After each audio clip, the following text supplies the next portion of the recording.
3 वारकरी या ठिकाणी दगावले आहे। 4 भरती आहे। 3 आनंदी हॉस्पिटलला, 1 ससून हॉस्पिटलला पाठवण्यात आला आहे। आता आनंदी हॉस्पिटल जेजुरीला जे आहे ते संपूर्ण आता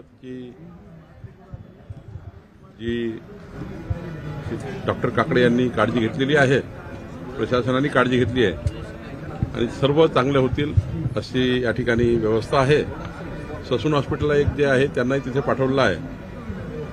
अत्यंत दुर्दैवी घटना आहे। वारीमध्ये अशी घटना होणे हे काही चांगलं नाही आहे।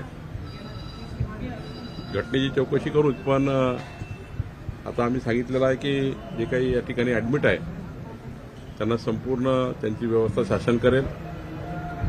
मृत झाले आहेत त्यांच्याशी शासन पाठीशी राहील, त्यांनाही आधार शासन देईल। मला असं वाटतं की हे दुर्दैवी घटना आहे, अशी घटना पुन्हा वारीमध्ये होणार नाही याची काळजी शासन घेईल आणि प्रशासनाने योग्य दखल घेतलेली आहे, पण घटना दुर्दैवी आहे। सर, जखमींची तुम्ही भेट घेतली, विचारपूस केलेली आहे, काय त्यांची प्रकृती नेमकी कशी आहे, जखमींचा नेमका आकडा किती आहे? इथे तर जे 4ही पेशंट आहेत ते एकदम चांगले आहेत, म्हणजे ते रिकव्हरेबल आहे। त्यांची प्रकृती उत्तम आहे। एक आमची बहीण होती, तिला तर बीपी एकदम डाऊन झाला होता, पण तिला डॉक्टरनी सांभाळलेलं आहे। इथली आता सर्व पेशंट हे अंडर कंट्रोल आहे, म्हणजे सुरक्षित आहे। ससूनला जे गेले आहेत ते त्याचं चेक करावं लागेल तिथे काय परिस्थिती आहे। पालखी सोहळा 2 जिल्ह्यातून पार होणार आहे, त्यांना काही सूचना वगैरे दिल्या? प्रशासनाला पूर्ण सूचना आधी होत्या कशी वारीमध्ये मॉनिटर करायचं। आमच्या प्रशासनाच्या जेवढ्या विंग्स आहे, पोलीस, महसूल आणि सारेच डिपार्टमेंट आहे, ते सर्व या व्यवस्थेमध्ये असतात। पण अशी घटना जी न कळत त्या ठिकाणी होऊन गेलेली आहे आणि त्यामुळं या घटनेचं आम्ही गांभीर्य घेतलं आहे। पुढं अशा कुठे घटना घडू नये याची काळजी शासनाने घेतली आहे। चालकाने काहीतरी औषधं घेतलं होतं, त्याच्यामुळे तो गुंगीसारखं त्याला जाणवलं। पोलिसांकडनं माहिती घेतली, 65 वर्ष वय आहे चालकाचं, आणि त्यांनी काहीतरी सर्दी खोकल्याच्या गोळ्या घेतल्या, त्यांनी सुस्ती आली, सुस्तीमध्ये त्यांनी या ठिकाणी असा आउट दिशेने जाऊन, ज्या दिशेने ट्रक जाता येत नाही किंवा दिंडीला अलाव नाही त्या दिशेने जाऊन ही घटना घडलेली आहे, असं या ठिकाणी पोलिसांचा प्राथमिक रिपोर्ट आहे। चौकशी होईल, पण आज महत्त्वाचं काय, हे जे मृत झालेले आहेत त्यांच्या पाठीशी सरकार खंबीरपणे उभं राहायला पाहिजे। जखमींना पूर्ण व्यवस्था उभे केल्या पाहिजे, ते आम्ही करतोय। तिसरी महत्त्वाची बाब आहे की पूर्ण यानंतर ही अशी घटना होण्याची काळजी घेतली पाहिजे, ती काळजी आम्ही घेतोय। जे मृत्युमुखी पडले त्यांच्या कुटुंबियांना काय नाही, शासनाचे जे नियम आहे, जे काही 4 लाख रुपये सरकारचे प्रत्येक मृताला मिळतात, त्याच्यापेक्षा अजून काही जास्त मदत करता येईल ती करू, पण निश्चितपणे आज शासनाची पूर्ण त्याच्या मृत परिवाराच्या पाठीशी सरकार राहील। एखाद्या वेळी त्या परिवाराच्या सर्व घटक कोणत्या परिवारात जे असतील त्यांना आम्ही बोलवून घेऊ, किंवा त्यांच्याकडे तिथले पालकमंत्री जातील किंवा तिथले आमदार जातील, तिथले आमचे तहसीलदार, जिल्हाधिकारी जातील, तिथे व्यवस्था करतील।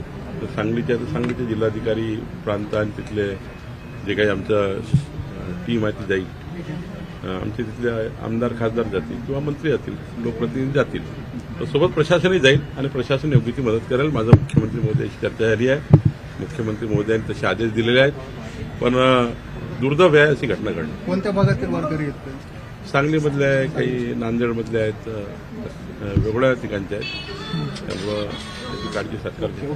मी देखील माऊलींच्या पालखीचं दर्शन घेतलेलं आहे, काय नेमकं साकडं घातलंय माऊलीच्या? नाही, मी आज जेजुरीमध्ये माऊलीच्या या ठिकाणी संत ज्ञानेश्वर महाराजांच्या पालखीचं दर्शन घेतलं आहे। या ठिकाणी दर्शन घेऊन वारकरी येत आहे, त्या वारकऱ्यांना सुखी ठेव, त्यांना वारकरी ज्या आशेने अपेक्षेने आले आहे, वारकऱ्यांची आशा अपेक्षा पूर्ण करणे हीच पहिली आपली या ठिकाणी मागणी राहायला आहे। कारण वारकरी ज्या आशेने अपेक्षेने येतात, प्रत्येक वारकऱ्याची एक भावना आहे, कुणाची भावना कशी असेल माहिती नाही, प्रत्येकाची भावना घेऊन आला आहे, प्रत्येकाची एक श्रद्धा आहे। काही कोणी मागायला येतं, कोणी मागायला येत नाही। त्यामुळं ज्यांनी जे काही मागितलं ते त्याचं पूर्ण होऊ दे आणि ज्यांनी काही मागितलं नाही त्यांना त्यांचं जीवन मंगलमय राहू दे, त्यांना उदंड आयुष्य राहू दे. पण विठुरायांना माझी चरणी प्रार्थना आहे की असा अपघात हा पुन्हा या वारीमध्ये होऊ नये याची मी त्याकरता मी नतमस्तक होतो आहे. सर, या वारीमध्ये जे ट्रक आणि ट्रॅक्टर चालक आहेत त्यामध्ये बरेचसे जे चालक आहेत ते अल्पवयीन आहेत असं आढळलंय. तर त्या संदर्भात तुम्ही प्रशासनाला काही सूचना करणार आहात? नाही, प्रशासनाने दखल घेतलीच आहे की या वारीमध्ये काही जे 60 वर्षाच्या वरचे आहेत किंवा 22-20च्या आतमधले आहेत ज्यांना लायसन्सचे अधिकार नाही आहे, लायसन्सही नाही आहे, पण आता आनंदामध्ये वारीच्या आनंदामध्ये एक थकला की दुसरा गाडी घेतो, दुसरा थकला की दुसरा गाडी घेतो. म्हणजे ट्रक चालवताना वेगवेगळे ड्रायव्हर बदलत असतात. कधी कधी आपल्याला लायसन नाही असंही ट्रेनिंगवर बसून जातो. तर या ठिकाणी पूर्ण प्रशासनाने आत्ताच मी आणि डीजी दाते साहेब आम्ही या ठिकाणी वारीमध्ये होतो.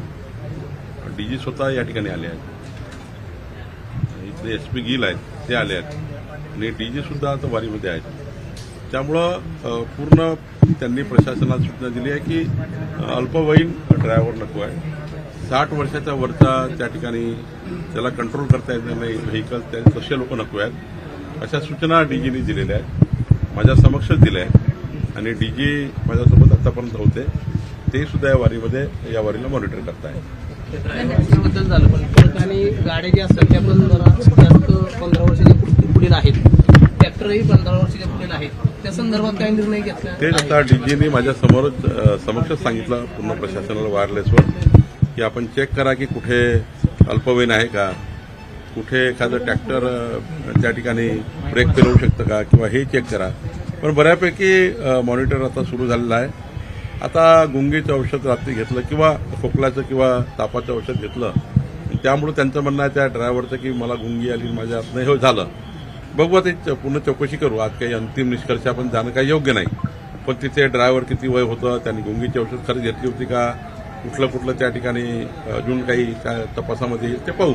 पण ही गोष्ट खरी आहे की आता जे डीजी आले आहेत या ठिकाणी त्यांनी संपूर्ण या ठिकाणी मॉनिटर केलं आहे. संपूर्ण वारीच्या संपूर्ण व्हेकल करता सूचना काढलेल्या आहेत. त्याची तपास करून योग्य पद्धतीने सर्व पोलीस ते चेक करत आहेत. ओव्हर स्पीड चालवण्याचा काही प्रकार त्या ठिकाणी होऊ नये. थोडी गॅप भेटली का एकदम स्पीडनी चालवणे आणि गॅपला आपण कसं पुढे जाईल, चढाओढ होऊ नये वारीमध्ये, ही सुद्धा काळजी घेणं महत्त्वाचं आहे.